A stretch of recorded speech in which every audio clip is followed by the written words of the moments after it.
सच्चिदानंद सदगुरु साईनाथ महाराज की जय। ओम साई राम। मित्रों, आज का ब्लॉग आप सभी हमारे साईं परिवार के लिए विशेष लाभकारी और कल्याणकारी है, क्योंकि आज के ब्लॉग में अपने साईं परिवार के लिए साईं बाबा का चमत्कार कैसे होता है आप स्वयं देख लीजिए। क्योंकि आज एक ऐसे ही भक्त की कहानी लेकर के आए हैं जिसको मैं व्यक्तिगत रूप से जानता हूं। उस परिवार में पूरा परिवार एक कार में सवार होकर के एक ऐसे गंतव्य स्थान पर जा रहे थे जो अपने रिश्तेदार के यहाँ। हुआ क्या, रास्ते में एक ऐसी ही जो है जानवर दौड़ते हुए उनके कार के सामने से गई और कार कंट्रोल से बाहर हो गई।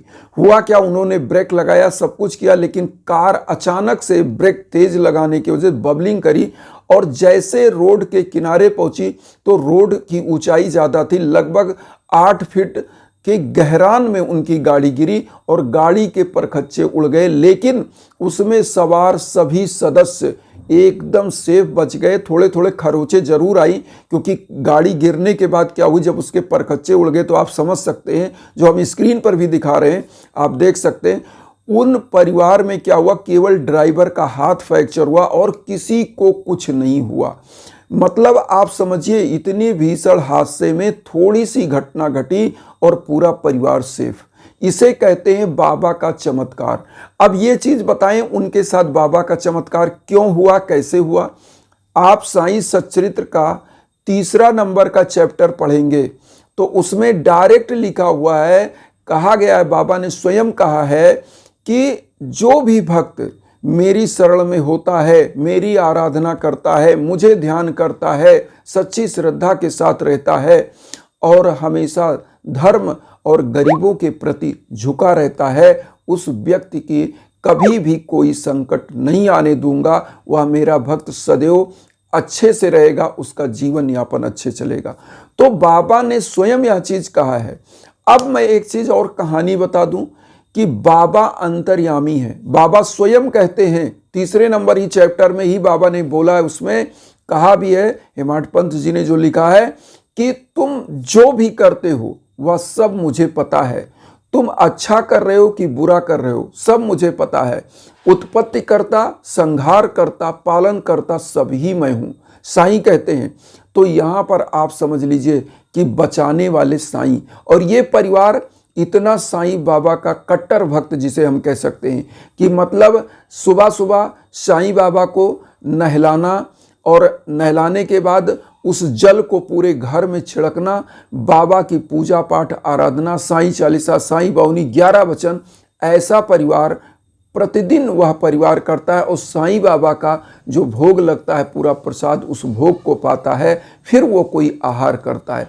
तो ऐसे परिवारों पर बाबा की कृपा बनती है। और बाबा स्वयं कहते हैं कि मुझे सदा जीवित ही जानो, अनुभव करो सत्य पहचानो। मैं एक घटना और आपको ऐसे ही शेयर कर दूं, जो साईं सच्चरित्र में आपने अगर पढ़ा होगा तो बाबा के एक परिवार गया बाबा को निमंत्रण देने, द्वारका माई में बाबा को निमंत्रण दिए कि गुरुजी आप हमारे घर आए भोजन पर। बाबा ने स्वीकार कर लिया कि मैं आऊँगा। अब बाबा को देखिए, बाबा उनकी परीक्षा कैसे ले रहे हैं। वो पूरा परिवार भोजन तैयार हो गया, भोजन लगा करके बाबा का इंतजार करने लगी कि बाबा अब आएंगे अब आएंगे। अब हुआ क्या कि एक आदमी उसी समय आया, एक कैलेंडर दे करके गया। वो लोग कैलेंडर ऐसे ही ले जाके रख दिए। भोजन बहुत टाइम हो गया, इंतजार करते करते पूरा परिवार भोजन खा के सो गया, बाबा आए नहीं। अब देखिए, वो लोग दूसरे दिन द्वारका माई गए तो बोले कि बाबा आप आए नहीं। बाबा ने कहा मैं तो आया था, आपने देखा नहीं। तो जब वो आए तो कहे कि जो कैलेंडर आया था आपने देखा। वो जब खोले तो देखिए बाबा की तस्वीर। तो देखिए, बाबा जहां भी होते हैं वो आपके पास पहुंच जाते हैं किसी भी रूप में। इसीलिए मैं बाबा का जो 11 वचन है ना, मैं कहता हूं अमृत के तुल्य है। और आपको बताऊं, जिस परिवार के साथ यह भीषण घटना हुई, ये परिवार इतना बाबा का भक्त है कि हर गुरुवार उनकी पत्नी खिचड़ी बनाती हैं, ले जाके गरीबों को बांटती हैं। और यज्ञ याजन हवन पूजन तो उनके लिए मैं स्वयं कितना किया हूं मैं जानता हूं, क्योंकि उनके लिए बहुत सारे, उनके संतान को दिक्कत थी। मैं आपको बताऊं, साईं सच्चरित्र का वो सप्ताह पारायण पाठ करते थे, अनवरत पढ़ते भी रहते थे। उनके बच्चे का जो दिक्कत था, और इधर मैंने यज्ञ हवन भी उनके लिए किया। तो वो हुआ क्या, बच्चा क्या है एकदम मंद बुद्धि था। भगवान की ऐसी कृपा हुई कि उन्होंने डॉक्टर को दिखाया, डॉक्टर ने कुछ दवाएं दी और चीज़ें, और बच्चा एकदम से अच्छा स्वस्थ और बहुत ही अच्छा, पढ़ाई लिखाई में एकदम तेज तर्रार, एकदम श्रद्धा युक्त। किसी को भी मिलता है तो पैर छूता है। इस समय उनका बच्चा लगभग 8 से 10 साल की उम्र का है। तो आप समझ सकते हैं कि बाबा की कृपा होती है। जैसे हम यह ब्लॉग बना रहे हैं, बाबा चर्चाओं के माध्यम से भी आपके पास आ जाते हैं। जैसे आप कहीं बैठे, कोई आदमी शिरडी गया है तो आपने बात किया, अरे मैं शिरडी गया था, यहाँ रुका था, भक्त निवास में रुका था, प्रसादालय में भोजन किया था, मैं नंदा दीप देखा था, बहुत अच्छा है बाबा का, वहाँ पे हमने गए दर्शन किए, ऊदी धूनी का दर्शन किया, और वहाँ पे हमने ऐसे ऐसे गया। तो वो सब क्या होता है, वो बाबा आपकी बातों में ही आ जाते हैं आपके पास, और आप वहाँ नहीं हो तो जहाँ चर्चा करते हो आप पहुँच जाते हो शिरडी। यही है बाबा की कृपा। अब मैं आपको बताऊं, जैसे यह ब्लॉग हम बना रहे हैं, आप साईं बाबा के भक्त हैं, अचानक से यह ब्लॉग आपके पास पहुंच गया और आप देख रहे हो, तो ये कौन है? मैं नहीं हूं, ये बाबा की कृपा है कि किसी ना किसी रूप में, बाबा की चर्चा के रूप में कुछ ना कुछ आपके पास आता रहता है। अब मैं यहीं पर एक कहानी और बताऊं। मेरे साथ एक ऐसे ही परिवार जुड़े थे, उनके साथ क्या चमत्कार हुआ, ये तो मैंने एक भीषण दुर्घटना इनके साथ थी, ये चमत्कार क्या, चमत्कार से बड़ा चमत्कार बाबा ने किया कि उनका जान बचाया। जैसे आप एक चीज़ और मैं शेयर करूं, जैसे आप साईं सच्चरित्र में पढ़ लेंगे, एक कथा और आती है जहां पर बाबा धूनी के पास बैठे हुए होते हैं और एक लोहारन धोकनी चलाती है और उसका पति लोहा गर्म करके पीट रहा, लोहे का काम करता है। अचानक से बच्चा भट्ठी में गिर जाता है। बाबा क्या करते हैं, उसी अपनी धूनी में ही हाथ डाल देते हैं। वहाँ श्यामा वगैरह सब बैठे थे, कहते अरे देवा क्या कर रहे हो, हाथ जल जाएगा। बाबा ने कहा नहीं, मैं हाथ इसलिए डाला कि वो बच्चा लोहारन का उस भट्ठी में गिर गया था, मैंने उसे बचाया। तो बाबा तो त्रिकालदर्शी हैं, अनंत हैं, और बाबा ने जो कहा है ना, सबका मालिक एक, सबका मालिक एक का मतलब एक है, अनेक है। मतलब वह परम पिता परमेश्वर हमारे साईं एक हैं, लेकिन आपके रूप में, मेरे रूप में, और सारे जंतु जीव सभी के रूप में वह अनेक भी हैं। अनेक होते हुए भी एक हैं। जिस प्रकार से नदियों का उद्गम कहीं से हो, कोई अमरकंटक से निकल रही है, कोई गोमुख हिमानी से निकल रही है, लेकिन मिलती कहाँ है, आप ध्यान दीजिएगा, उसी बे ऑफ बंगाल, मतलब बंगाल की खाड़ी में एक जगह समस्त नदियों का सम्मिलन होता है। ऐसे ही परम पिता परमेश्वर एक है, लेकिन वह अनेक रूपों में दिखाई देता है। तो जिस दिन आप यह महसूस करने लगते हो, उसी दिन आपके साथ चमत्कार होने लगता है। यहाँ पर सबसे बड़ी चीज होती है सच्ची श्रद्धा और सबरी। क्योंकि अगर बाबा की पूजा आप करते हो तो सच्ची श्रद्धा और सबरी होनी चाहिए, और निश्चित रूप से आपके साथ चमत्कार होता है। चमत्कार किसे कहते हैं? मैं चमत्कार उस तरह का नहीं मानता कि मतलब आपके यहाँ सोना चांदी बरसने लगे।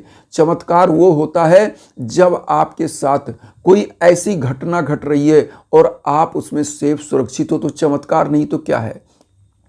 अगर आप कोई कर्म कर रहे हो, आप सोच रहे हो कि इसमें मुझे 1 रुपए का लाभ होगा, उसमें हजारों का लाभ हो रहा है, तो वो चमत्कार नहीं तो क्या है। तो ये चीज चमत्कार होता है। लेकिन मैं ये नहीं कहता कि आप अकर्मण्य बन जाइए, आपके यहां सोना बरसेगा, ऐसा कुछ नहीं। आप कर्म करिए और कर्म करते हुए अपने परम पिता परमेश्वर को ध्यान करिए, तो निश्चित रूप से आप उन अग्रगणी पंक्तियों में होंगे, यश कीर्त पद प्रतिष्ठा आपको प्राप्त होगा। इसी प्रकार से जो मैं दूसरा एक कहानी बताने जा रहा था, एक ऐसा ही परिवार जिनका मैं एक ब्लॉग में जिक्र कर चुका हूं, असिस्टेंट प्रोफेसर हुए, उनकी पत्नी के लिए मैंने यज्ञाजन किया, और उनकी पत्नी भी बहुत ही श्रद्धावान थी, जबकि उनके पति नास्तिक थे। उनके पति इतने नास्तिक थे, किसी भी भगवान की पूजा नहीं करते थे। सुबह उठा, भोजन किया, अपने काम से सफलता नहीं मिल पा रही थी उनकी पत्नी और वो दोनों लोग मेरे पास आए कि गुरुदेव ऐसा ऐसा हो रहा है, इतना हमने मेंस लिखा, इतना हमने प्री लिखा, ये मतलब पास हुए और एग्ज़ाम क्वालिफाई होते इंटरव्यू में छट जा रहे हैं, ऐसे हो रहा है। हमने देखा, थोड़ा हस्तरेखा भी देखा, चीज़ें देखी, बाबा की कृपा ऐसी। मैंने उनकी पत्नी बहुत ही साईं भक्ति, हमने उनसे कहा कि आप पति के लिए साईं सच्चरित्र का सप्ताह पारायण करिए। उनके पति से कहा आप भी सहयोग करिए। आप भले नास्तिक हैं, बाबा की ऊदी और चंदन उसका लगाइए परमानेंट, थोड़ा सा जीवा पर लगाइए और फिर हमें बताइएगा। मैं बताऊं 6 महीने बाद उनका ऐसा सिलेक्शन हुआ कि असिस्टेंट प्रोफेसर हो गए, जो उन्होंने कल्पना नहीं किया था। उनके एक बेटी थी, वो एक बेटे की भी कल्पना करते थे कि हो जाए, बाबा की कृपा हुई, एक सुंदर सा एक संतान भी हो गया। तो जब बाबा ना, जैसे मैंने कहा कि बाबा हर जगह हैं, सर्वत्र हैं, चराचर जगत में व्याप्त हैं, बस सच्ची श्रद्धा होनी चाहिए। जिस प्रकार से आप सूर्य को देखते हैं, कभी आपने लेंस सूर्य के सामने अगर किया होगा, तो सूर्य के सामने अगर एक लेंस मैग्नीफाइंग ग्लास करिए, उसके नीचे एक कागज रख दीजिए, तो उसमें क्या होता है, आग लग जाता है। जानते हैं कैसे? क्योंकि पूरी सूर्य की ऊर्जा को एक छोटा सा लेंस एक जगह सेंट्रलाइज कर देता है। इसी प्रकार से अगर आप अपना पूरा दिमाग, अपना पूरा जहन, आप अपनी पूरी अंतर मन से और शुद्ध आत्मा से, सच्ची श्रद्धा और सबरी से बाबा की तरफ आप फोकस कर दीजिए, तो बाबा ऐसी ऊर्जा प्रकट करेंगे कि आपका जीवन इस चराचर जगत में खिल जाएगा। और मैं बता दूं, किसी चीज की कामना आप करोगे ना, तो भौतिकता तो बाबा की चुटकियों की खेल है कि बाबा इतना धन दे देंगे, संपदा दे देंगे कि आपका कल्याण होना तय है। जैसे जिनका एक्सीडेंट हुआ, मैं उनकी कहानी बताऊं, उनका कुछ पैसा भी फंसा था, मिल नहीं रहा था, उनका पैसा भी मिल गया एक्सीडेंट के लगभग मान के चलिए अभी कुछ दिन पहले। तो सोचिए, बाबा ने वहाँ दुर्घटना हुआ, यहाँ माला माल भी कर दिया। तो भैया देखिए, सबसे बड़ी चीज क्या होती है आपके साथ, सच्ची श्रद्धा है। विश्वासम फलति सर्वदा, विश्वास है तो फल है, वरना तो सब पत्थर की मूर्तियां हैं। अगर आपके अंदर विश्वास है तो फल है, क्योंकि लिखा है, कस्तूरी कुंडल बसे मृग ढूढ़े बनवाए, ऐसे घट घट राम है दुनिया जानत नाई। तो कहने का मतलब है कि प्रभु कहाँ है? आपके हृदय में निवास है। आप आंख बंद करिए और जिस दिन शिरडी बाबा आपको नजर आने लगते हैं, आंख बंद कर लीजिए, ध्यान लगाइए और बाबा का कोई एक माला जप करिए, ओम साई राम, ओम श्री साई नाथाय नमः। और जिस दिन आपको शिरडी का वह नज़ारा, वह मंदिर और बाबा की समस्त प्रांगण, बाबा की मूर्ति, समाधि सब दिखने लगे आंख बंद करने के बाद, और आप उस कंसंट्रेशन लेवल पे पहुंच जाएंगे, मैं कह रहा हूं कि आप जो चाहोगे वही मिलेगा, और एक नहीं, एक मांगोगे 1000 मिलेगा। बस बाबा की कृपा आप पर जिस दिन बरसने लगी, आप माला माल हो जाएंगे। कोई दुनिया की ताकत आपको पीछे ले नहीं जा सकती। और बाबा की कृपा दृष्टि जब बनती है ना, तो क्या कहे कि निर्धन भी, रंक भी राजा बन जाता है। तो बस श्रद्धा के साथ, सच्ची श्रद्धा सबरी के साथ लगना है। और यहाँ पर मैं एक चीज़ और कहता हूँ, इंस्टाग्राम का लिंक हम वीडियो के बीच बीच में देते हैं। कोई पूजा आप करवाना चाहते हैं, कोई चीज़ समझना चाहते हैं, बिना संकोच आप हमारे इंस्टाग्राम को फॉलो करिए। और इंस्टाग्राम का लिंक है pathak.abhay015, उस पर आप आइए। जो भी हमारे लायक है, हर संभव हम मदद करते हैं, आपको बताते हैं, जो हमारे लायक है वो हम करते हैं। इन्हीं भावनाओं के साथ एक चीज़ और कहेंगे कि वसुधैव कुटुंबकम की जो भावना हम लेकर चल रहे हैं, उसमें आप सभी लोग चैनल को सब्सक्राइब करके हमें भी परिवार बनाइए। उन साईं भक्तों तक वीडियो को जरूर शेयर करिए जो किन्हीं कारणों से कष्ट में, दुख में। इसी भावना के साथ ओम साई राम।